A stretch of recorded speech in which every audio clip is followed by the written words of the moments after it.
বৃষ্টি তার সাথে ঠান্ডাও বেড়ে গেছে। এখন আমরা উঠব পৃথিবী বিখ্যাত চার্লস ব্রিজে। চার্লস ব্রিজ প্রাগের দর্শনীয় স্থানগুলোর ভিতরে একটা, বিশেষ করে সামারে এখানে প্রচুর মানুষজন আসে পৃথিবীর বিভিন্ন দেশ থেকে। বৃষ্টির আগেও প্রচণ্ড ভরা ছিল, ভাবতেছিলাম যে কিভাবে উঠবো, এত মানুষ। বৃষ্টির কারণে মানুষজন কম, যদিও শীত লাগতেছে।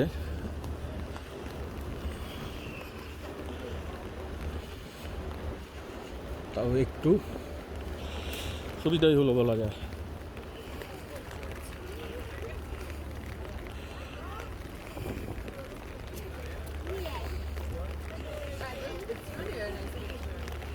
পর্যটকরা আসছেন, ছবি তুলছেন। পুরো ব্রিজের প্রত্যেকটা পিলারেই দেখেন এই যে এই ধরনের স্কাল্পচার, ভাস্কর্য।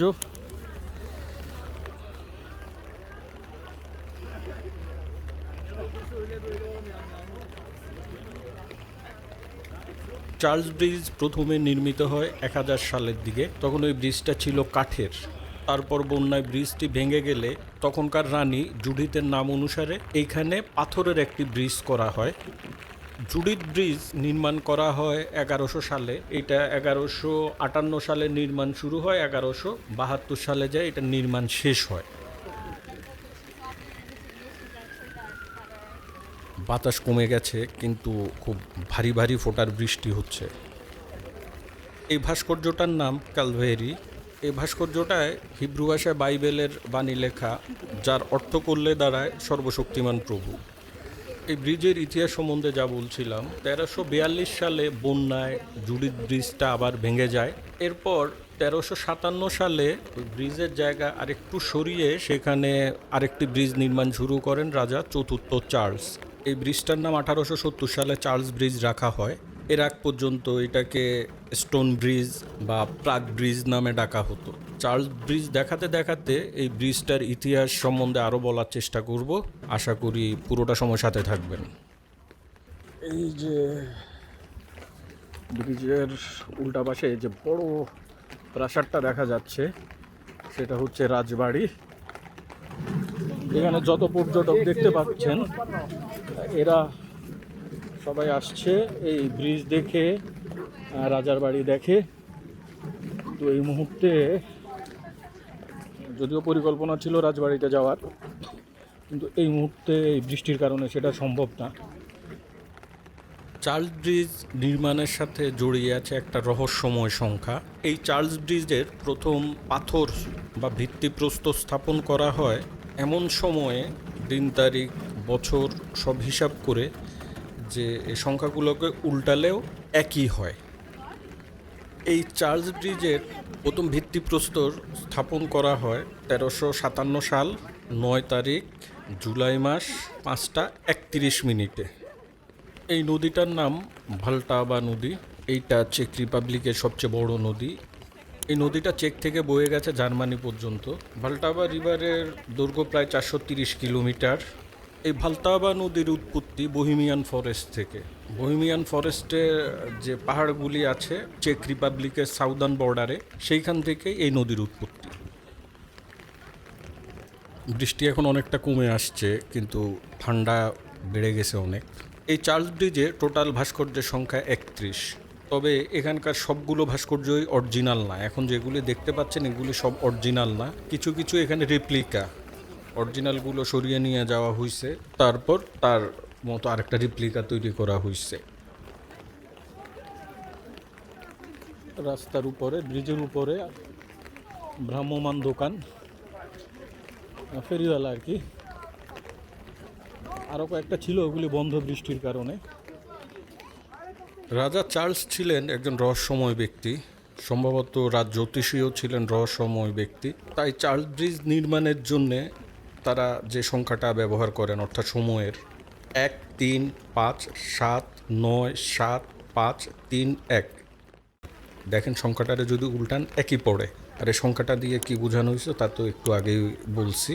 এই ভালতাবা নদীটা আপাত দেখতে শান্ত হলেও এটা কিন্তু প্রচণ্ড হিংস্র নদী, প্রচণ্ড খরস্রোতা নদী। বারবারই চার্লস ব্রিজ ভেঙে নিয়ে যাওয়ার চেষ্টা করছে, আশেপাশের জনপদ ডুবিয়ে দিয়ে গেছে। ব্রিজের শেষ প্রান্তের দিকে চলে আসছি। বিল্ডিংগুলো দেখে বুঝতে পারতেছেন যে কত পুরনো আমলের হইতে পারে। এই ব্রিজটাকে ভালতাবা নদী বারবার ভেঙে নিয়ে যাওয়ার চেষ্টা করছে, কিন্তু শেষ পর্যন্ত চার্লস ব্রিজ টিকে আছে। আর রাজা চার্লস যে সংখ্যাটা বের করছিলেন, যে সময়টা বের করছিলেন, যেটাকে অনেকেই রহস্যময় সংখ্যা বলেন, এই সংখ্যাটা বের করার কারণ হচ্ছে, এই সময়টাকে বেছে নেওয়ার কারণ যতদূর জানা যায় যে ব্রিজটা যেন চিরস্থায়ী হয়। এই যে ব্রিজের শেষ মাথার গেট, বৃষ্টি থেমে গেছে, ব্রিজটা এক পাশ দিয়ে নামছি, নেমে এখন আবার সিঁড়ি দিয়ে উঠে আবার ওই পাড়ে যাব, আমাদের জায়গায় ফেরত যাব। চেকে এসে দেখলাম যেদিকে তাকাই শিল্পের ছোঁয়া। এই ব্রিজটাও অদ্ভুত নির্মাণ শৈলী। দেশে প্রচণ্ড তাপদাহ চলছে, গরমে সবারই অবস্থা অস্থির। এটা শুধু বাংলাদেশেরই অবস্থা না, পুরো পৃথিবীতেই জলবায়ু উল্টাপাল্টা আচরণ করছে। চালাক বাক্স বাংলার দর্শকরা, এই চার্লস ব্রিজ নির্মাণ নিয়ে রহস্যময় সংখ্যার কথা তো বললাম, তার সাথে আর একটা অদ্ভুত তথ্য দেই। সেটা হচ্ছে এই চার্লস ব্রিজ নির্মাণে কয়েক কোটি ডজন ডিম ব্যবহার করা হয়েছে র ম্যাটেরিয়াল হিসাবে। বৃষ্টিটা না থাকাতে এবং ঠান্ডাটা চলে যাওয়াতে এখন একটু ঘুরতে ভাল লাগতেছে। এটা যদি একটু আগে হইতো তাহলে আমাদের সুবিধা হইতো, কিন্তু এখন ফিরতে হবে এখান থেকে।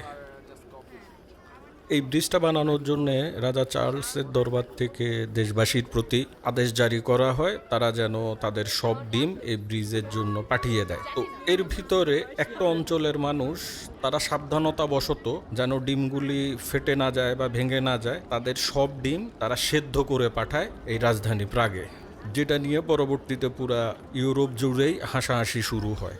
মানে তোর নাম্বারটা চার্লস ব্রিজ ভাঙনের কবলে পড়েছে বেশ কয়েকবার। তার ভিতরে 1432 সালে একবার, দ্বিতীয়বার একবারে গুঁড়ো গুঁড়ো হয়ে যায় 1784 সালে, এবং তৃতীয়বার আবার এটা ধ্বংস হয় 1890 সালে।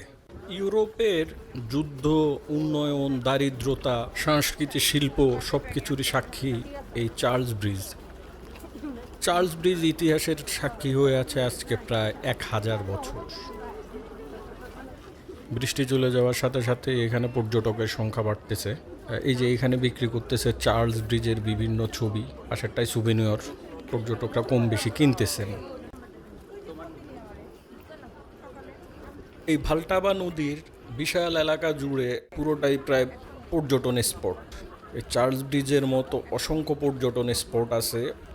স্পটগুলি এমন না যে ওইখানে অনেক কিছু দেখার আছে। নদীর পাশ দিয়ে ওয়াকওয়ে, নদীতে রিভার ক্রুজার, বোটে করে ঘোরার ব্যবস্থা, এগুলি প্রায় পুরা প্রাগ জুড়েই দেখা যায়।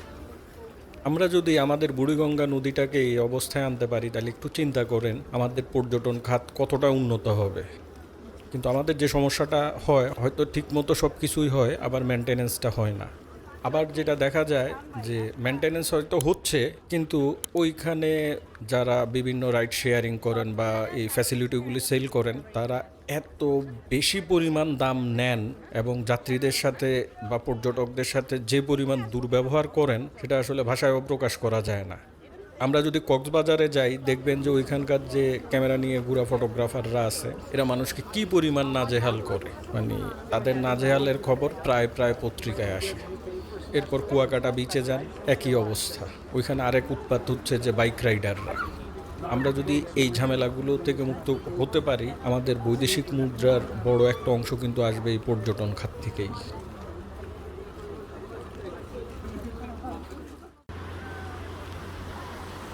চালাক বাক্স বাংলার দর্শকরা, যারা দেশ বিদেশের ভিডিও দেখতে পছন্দ করেন, তারা আমাদের চ্যানেলটা সাবস্ক্রাইব, ফলো বা লাইক দিয়ে সাথে থাকতে পারেন। ভালো থাকবেন, আনন্দে থাকবেন।